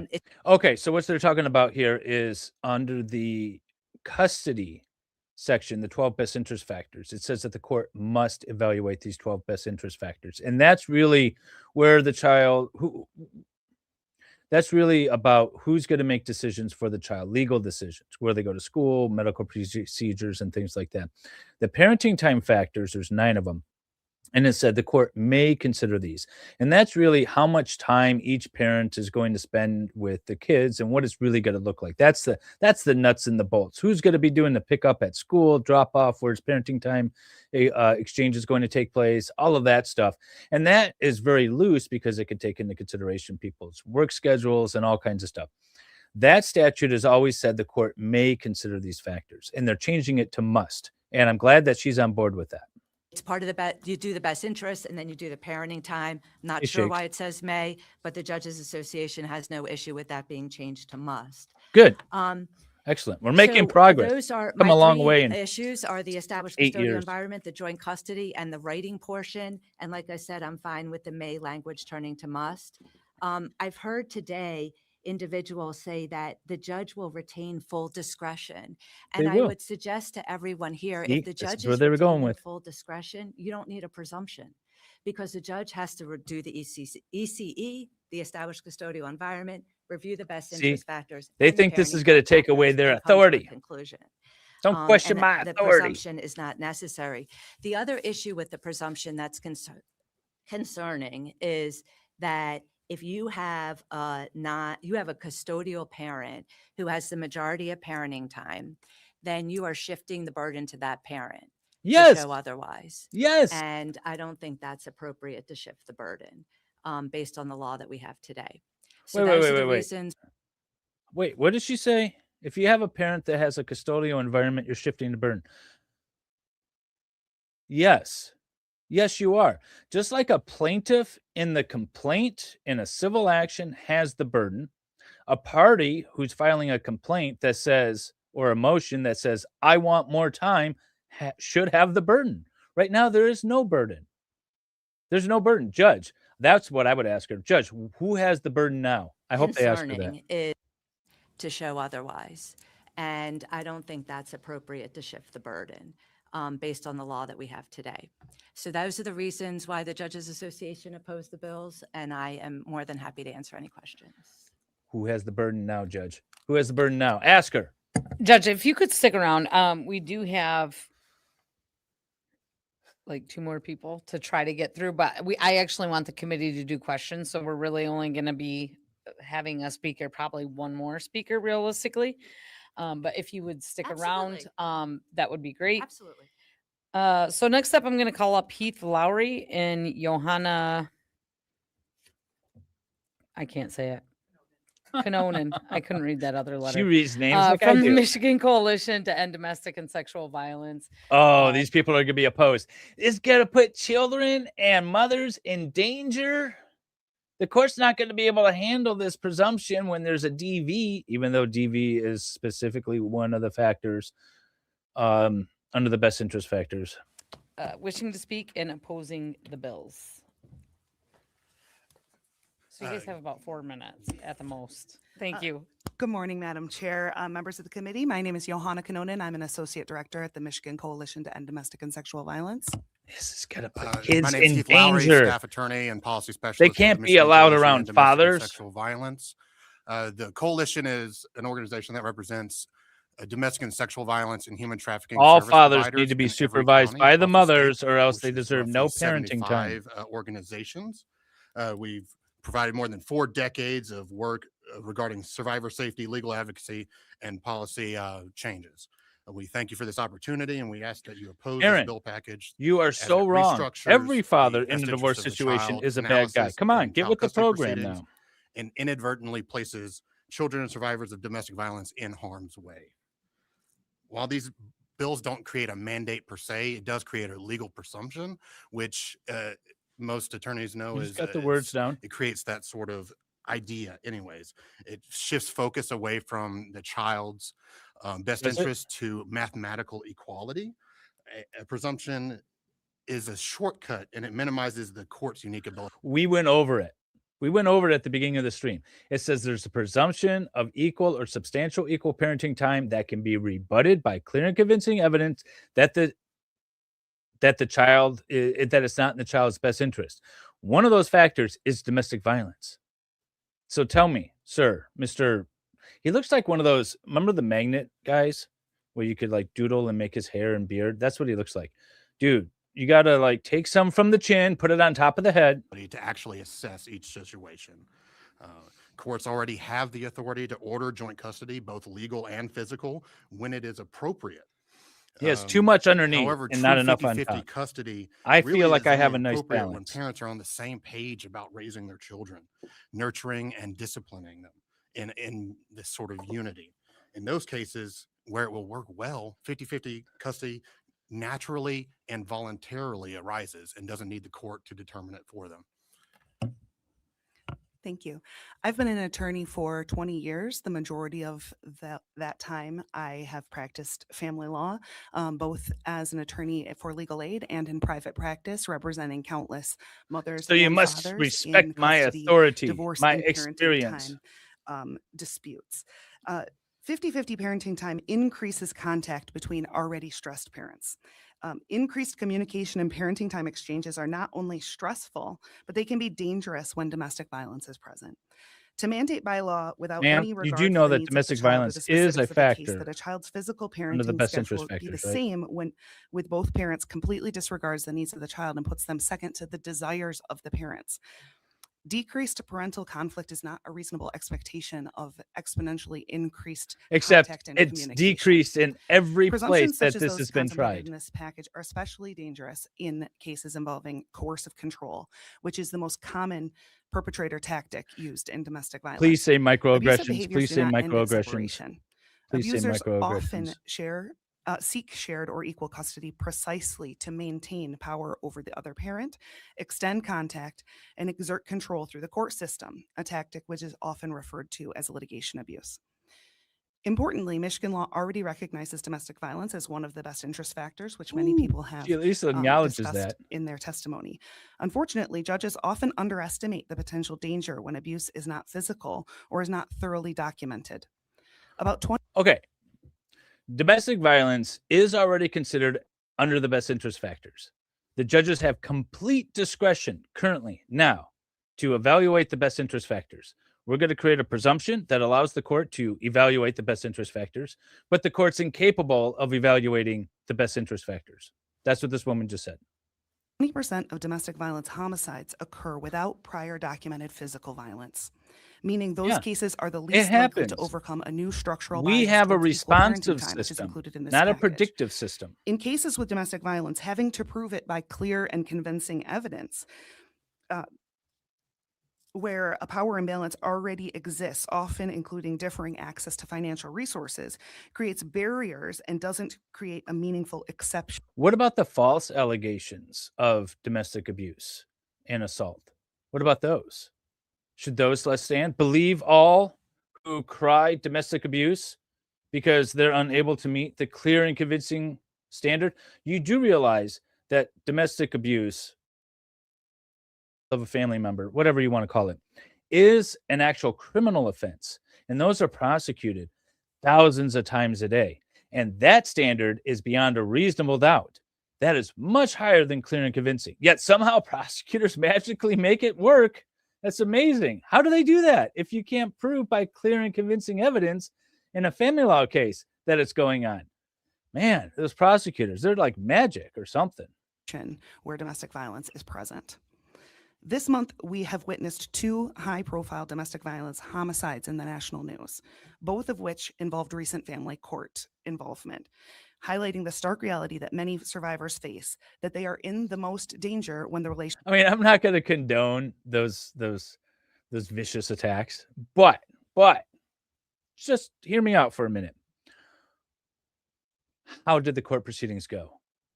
Did the perpetrator of those offenses get the 50-50 he was looking for? Just a question. I don't know. I don't know what you're talking about. I'm not going to condone violence, but did the perpetrator, was he like respected in court? Did he get the things that he might have otherwise if there was a presumption? Just a question. Don't know. I don't know. Relationship is ending. That potential lethality is present when a survivor attempts to leave, which is the starting point for these cases. This committee should not overlook the impact and additional challenges that these bills would have on survivors. The presence of a 50-50 presumption often incentivizes abused parents to stay in an abusive relationship so that they can be present and protect their children. Equal parenting time can be wonderful when families choose it freely and when it is safe. Do you have evidence that the children will not be safe with the other parent? If you don't have evidence, then that's on you. And you're probably making it up more so in your mind. If you do have evidence, then you're not worried about the presumption because you can overcome it. For everyone involved. But safety cannot be presumed, and it should never be relegated to a legislative formula. We respectfully ask the committee to reject this package and preserve I don't like Michigan's this woman a flexible, lot. child-centered approach. Thank you. Thank you. Okay, so this will be the last one. We're going to have Don Wheaton and Lisa Speaker, both from the family law section, wishing to speak and opposing the bills very quickly, and then we're going to go into questions. Good morning. Thank you for having us here today. My name is Donald Wheaton. I'm a sole practitioner in St. Clair Shores, Macomb County. I'm here on behalf of the family law section of the State Bar of Michigan, and I have the privilege and honor of serving as the section's chair this year. Lisa, This is why I'm Wright not a member of is these the immediate subsections past of the chair. bar because they Our want my council has money and they submitted do its stuff position like this. opposing these bills, and it should also be before you. Family law. Come on, Aaron, you're just so wrong so many times in the chat. No women are abusive. They're standing up for themselves. That's all. Is where most people come into contact with Michigan circuit courts. Those courts make fundamental and sometimes life-changing decisions for parents who cannot agree on what is best for their children. Case outcomes have significant and lifelong impacts on the lives of children and parents involved. And children are there not in positions of their choosing. As the Child Custody Act currently stands, courts are required to focus on the best interests of those children, not on their parents.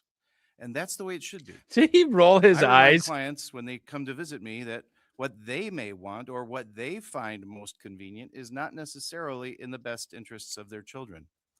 And these bills that are proposed, they upend the current focus on a child's best interests by falsely generalizing that joint custody and 50-50 parenting time is best for all children unless and until one parent can demonstrate otherwise by clear and convincing evidence. Yes, I These know, bills it's ignore the shocking. reality that Parties are every going to have child to has bear a different burden. emotional, educational, and social needs.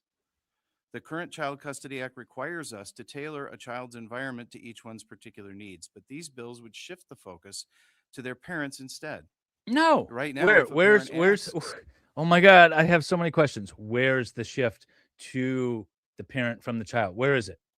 for joint custody, a judge must Did you read the articulate bill? into the record Or were you just giving the talking reasons points? why joint custody is not appropriate.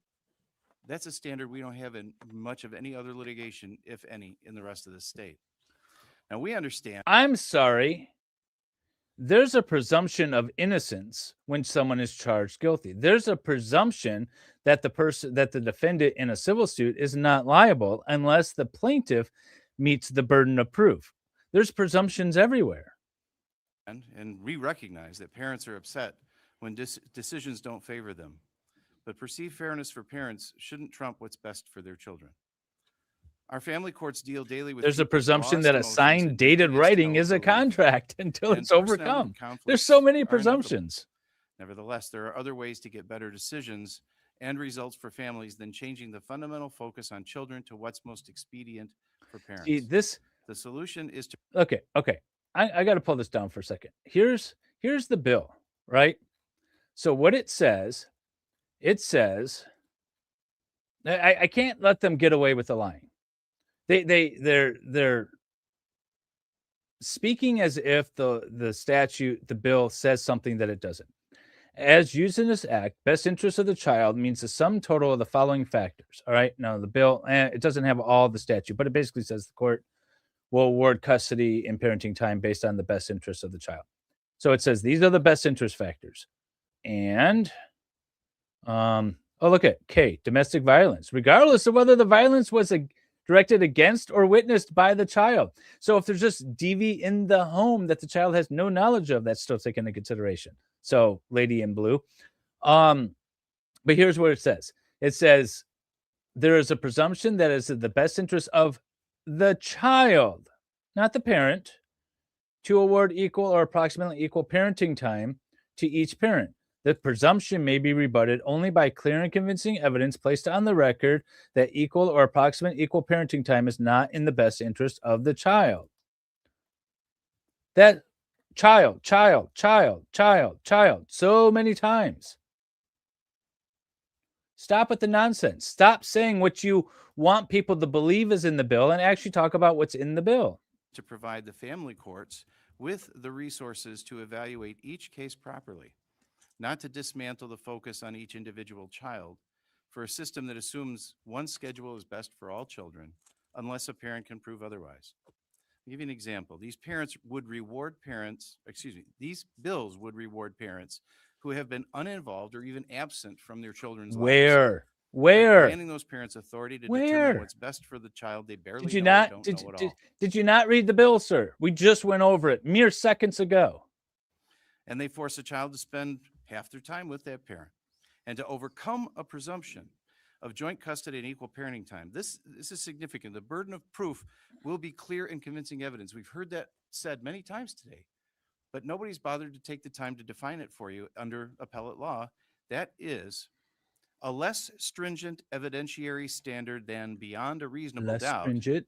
But it is the most demanding civil standard and requires this evidence to be significantly more persuasive than a mere preponderance. Preponderance of the evidence, as described by the great President Lincoln, is imagine a scale. This is preponderance of the evidence. Imagine a scale, and you put equal amounts of evidence on both sides, and it balances out. The petitioning party, the one with the burden, has not met their preponderance, but you put 1 grain of wheat more on their side, 1 grain of wheat, that's it, and they've met their preponderance. That's preponderance. Clear and convincing evidence has been described as like 70%. You know, there's really no number to put on it, but it's more than just 1 grain of wheat. That's kind of important, which, by the way, is the current standard now.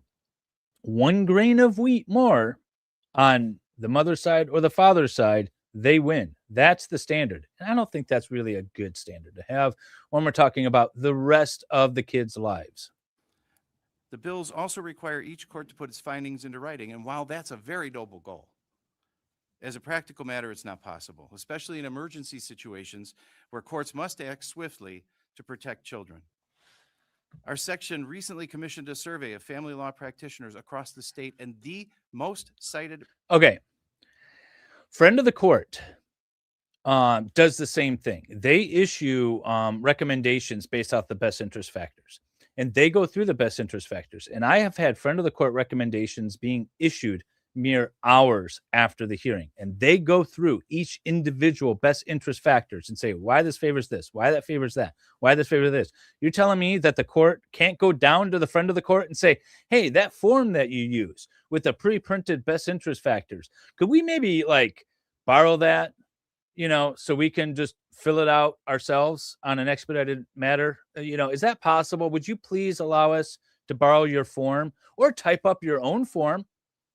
It's nonsense. Problem was delay. 74% of our practitioners flagged delays in hearings or case resolution as a problem in their counties.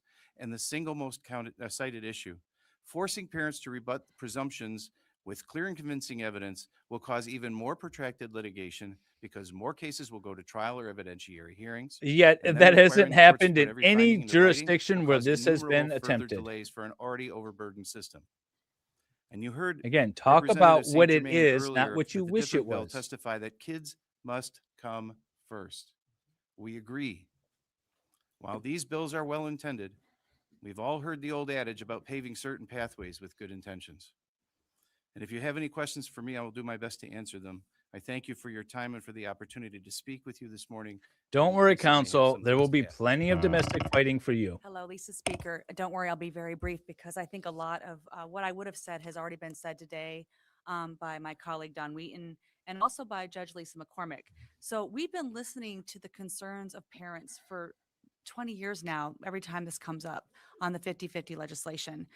The reality is that as Judge McCormick and Mr. Wheaton already outlined, the law already allows joint custody and requires judges It to make allows it, findings. but it We also doesn't have make 40 it years a of case law presumption. that even with an initial custody decision, if that decision's going to change the established custodial environment of the child, the judge has to have clear and convincing evidence. So what we see as a problem is So what that you're we saying need is to that this have changes judges nothing. better trained on the law so that they're following the law, and maybe that would cure the problem of having Okay. the people who are discontent Train with the the current judges. system. It's more of a systemic problem, not specifically a problem with the statute. At least she's admitting that there's a problem. I'm going to give her credit for that. Let's back that up. I don't want to talk over her. She's admitting that there's a problem, but she thinks that the solution is training judges, not changing the law. Okay, fine. Fair enough. At least she's admitting there's a problem. Convincing evidence. So what we see as a problem is that we need to have judges better trained on the law so that they're following the law, and maybe that would cure the problem of having the people who are discontent with the current system. It's more of a systemic problem, not specifically a problem with the statute, the case law, because we have the law already to do what's good for families. And I think doing that will have achieved better outcomes for dads, moms, and most especially for the children. She just called out every judge that was opposed to this bill by saying, you guys are the problem. They are. And they're clearly not fixing it. It's been 50 years. The judges aren't fixing the problem. The Court of Appeals recognizes that there's a problem, but is unable to fix it. So it's going to have to come down to legislation. Thank you. All right, we are going to go to a few questions. Representative Harris, do you have somebody in particular you're addressing it to? I know that, well, Judge McCormick, if you'd like to come up to this other chair on the other side of Rep. Wilson, I know that one of our members has a question for you, please. Actually, I have two quick questions. Okay, go We're ahead. Back to back. Go ahead. And for the current slate. First of all, thank you guys all for being here. We appreciate perspective on both sides of the issue. Thank the three of you for bringing these bills up. As somebody that's been in the system as a child and as a parent, I can appreciate the impact that this has on families, on children, both parents, right? Sometimes, I mean, these are very difficult situations, I think, that affect everybody involved. How many states are currently starting at that 50-50 mark? Does anyone know? They should know this. I think it's. Okay. What was the answer? There you go. It's 6. Okay. Kentucky, the most recent. So I guess part of my question would be, you know, of those 6, what issues have we seen within those states? Has there been any major hiccups that have happened? Anything, any data that shows Kentucky's that doing great this has with had it. a negative impact on those families? No, we do not see any negative impact. Okay. Okay, is that both of your questions? No, I have one. Go ahead. If I can. You know, and I think we talked a little bit of the family law section, I think talked a little bit about, there was discussion of how delays impact things. And I would agree. And having been again, a parent that's been through this, I can tell you my ex-wife and I had actually worked out parenting time on our own. And as soon as we sat down with the referee, it was completely dismissed. Right. And I then got like 10% of what we had both agreed to and hit with child support, like beyond what we had agreed to as well. Ooh, And maybe there's I some never truth got to to the see the judge for conspiracy? 9 months. So for 9 months, I went through not seeing my Where's he children from? like I should have. It's totally unacceptable. I would agree. The problem is I have heard hundreds and hundreds of the same story. So while I agree, maybe the statute currently shows that there's an ability there to act on that appropriately, I don't think it is being acted upon appropriately. And so I'm supportive of looking at change. Now, are there I was tweaks? thinking it was maybe 12. I don't know, but I think Maybe it's only 9 definitely worth the conversation to look at how can we truly put the kids first. We can't start at a point where the parents are deemed guilty of an issue, right? We have to start at the point where parents are equally just and equally caring and then prove otherwise. I like Can I that. just, I don't know your personal circumstances, obviously, but I Obviously. think that what Like you didn't is look up this interesting case. to note, And you can look at, because we have to report, obviously, the judges have to report every year to the state court administrator's office on how many cases were litigated for purposes of prejudgment cases. Because I may maybe try 7 to 10 a year, which is relatively low because most people come to settlements that they agree with how they want to handle their parenting time. I'm a stranger in the process, quite frankly, right? But they know their family, they know their kids, they know what's been working for them. And many of those cases resolve Okay, with Judge, how many of those cases that resolved had temporary custody arrangements where one party got substantially more than the other, and then the one with the least amount that says, I want 50-50, turned to their attorney, and their attorney said, well, under this temporary order, the judge is probably just going to maintain that. So there's no sense in fighting this and taking it all the way to trial because you're just going to end up losing. So you might as well settle and get what you can out of the settlement. How many of those cases settled that way, Judge? some type of joint agreement or whatever that looks like for that family. And obviously, I don't know your circumstances, but we have processes at Friend of the Court in Ingham County where they can put their agreements on the record and they'll help draw up the agreements. So I don't know what happened in your specific case, but I can just tell you that the majority of the cases do resolve with either a mediator, like the one attorney had said in Livingston County, or through the Friend of the Court process, they come to an agreement. So I think if you look at the numbers statewide on how many cases are actually being tried, it's relatively low because I think most of the attorneys in the family law area, at least the speaker's area, they do want what's best for families and they do try to resolve them. But the majority of cases are pro per. I don't see the amount of attorneys in my courtroom. I think you may be surprised that the majority of cases that I handle are pro per. They don't have attorneys. They can't afford attorneys. It's too expensive. So they try to come to court together and work through whatever the issues are. And then hopefully if they narrow down issues, we can talk about those issues. But the majority of the people are pro per. And I think that most people can't afford what the attorneys cost today. Oh, maybe make So it I don't know cheaper if for that, them by reducing addresses the your amount of question, litigation. But I think that most of the cases do resolve. And there's also parenting time coordinators that the court can't order as a matter of law.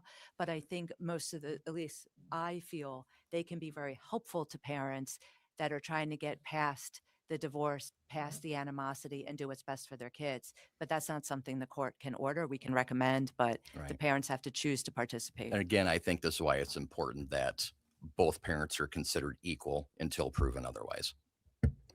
Thank you, Representative Bagol. Thank you, Madam Chair, and thank you, Representative Harris, for sharing louder now. your experience there.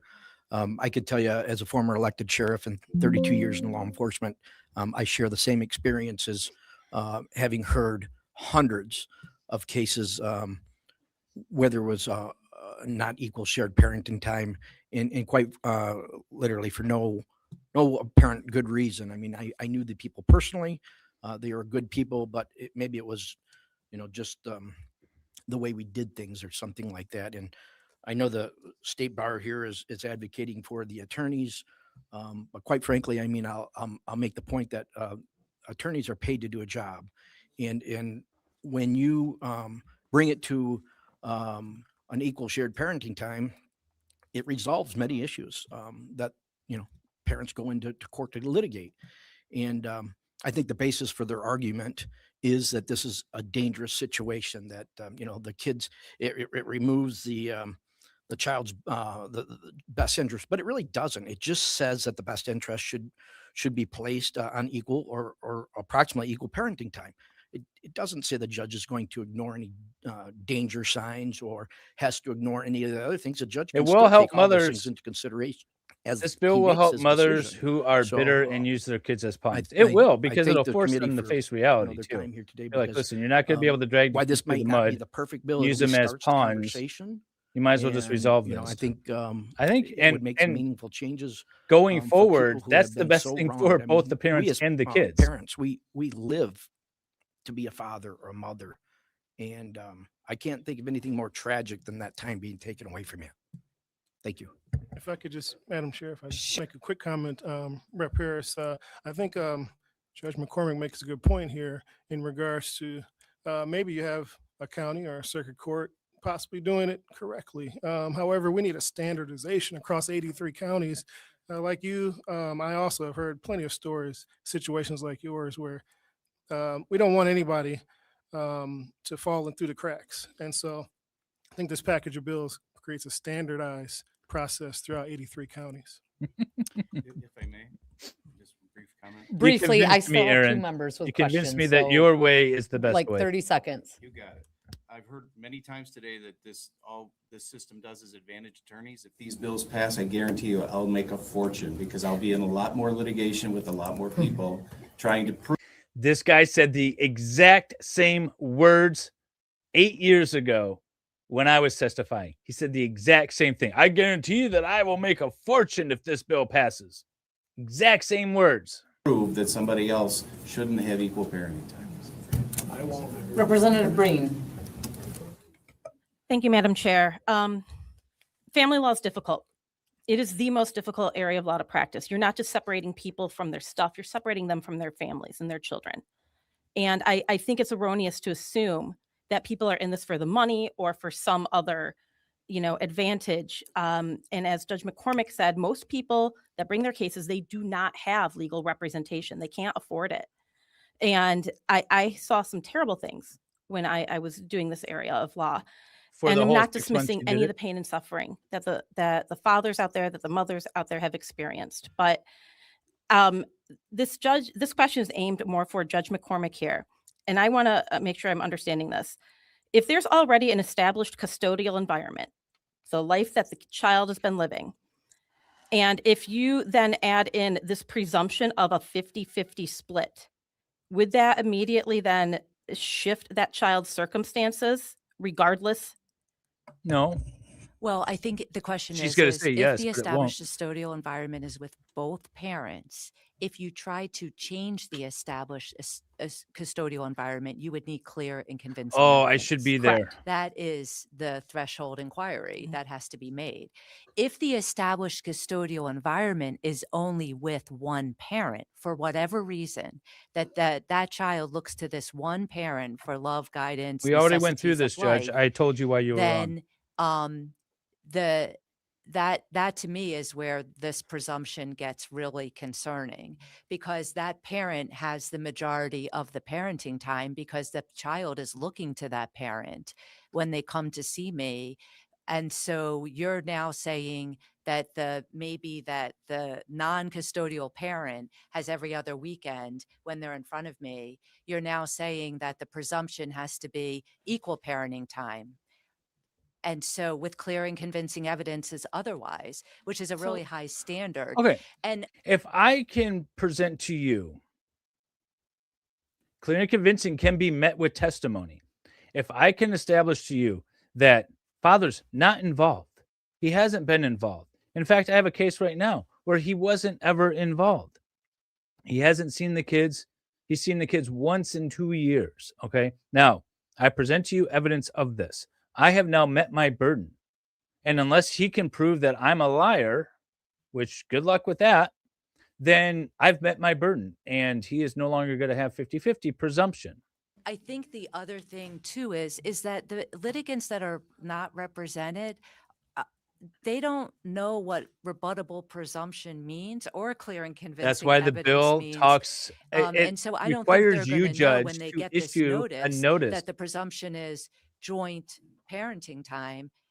They won't know the difference, Well, really. Judge, I'm It's sorry to interrupt difficult. because I just want to get to the crux of this. Sure. What I'm trying to ask here is, if with this presumption, if a child already has an established custodial environment, that could then immediately shift that. If you then add this presumption, you might then immediately be disrupting that. She wants the child's judge life to answer the way she wants to permanently, answer. I think right the then and issue there. is you aren't looking at the Permanently? established custodial environment under these Okay. House bills. You're just going straight to joint custody presumption. Yeah, of because equal established parenting time. custodial environment is not a statutory thing. It is a judicially created workaround because the statute is so bad. You're skipping over the established custodial environment. It's not mentioned in the House bills. And you can still arrive, though, at 50-50 after going through this established framework, which, despite what people are saying, is consistent across all 83 counties. Right. That's what the law I don't feel says. like So this if the attorney that established practiced custodial in family law environments for with 6 both months is on parties, board with you'd the have to bill. have clear and convincing evidence that they shouldn't, that should change.